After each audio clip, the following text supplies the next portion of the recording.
The United States is actually at a fairly good moment at a time you're seeing such turbulence in other parts of the world. The prime story right now, as we speak, is China.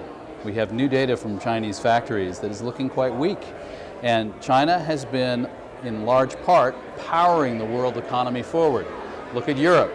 Still a bit of a mess financially. Signs of life in parts of Europe, but not universally. The United States at this point is happily out of sync. Now, that doesn't mean there's not a lot of work to be done in the United States. Wage growth has not been all that strong, and there's still a lot of challenges here. But I'd rather be in the U.S. economy than a lot of other places at this point. There's a major shift going on. We've already talked about China, but the major shift has to do with emerging market countries.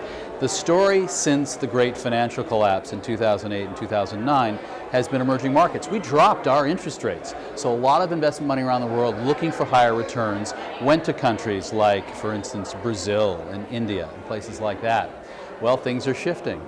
The Federal Reserve in the United States is going to raise interest rates. If not in 2 weeks, well, soon enough.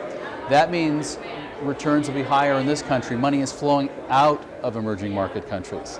And so this is going to be causing some hardship in these countries. Europe is probably somewhat on the mend. The great crisis over Greece is not over, but at least there's some structure for dealing with the crisis there. And in the United States, the question is how to continue to move forward. A lot of the rises we've seen on the stock market in this country have been fueled by low interest rates, allowing companies to borrow to buy back their own stock.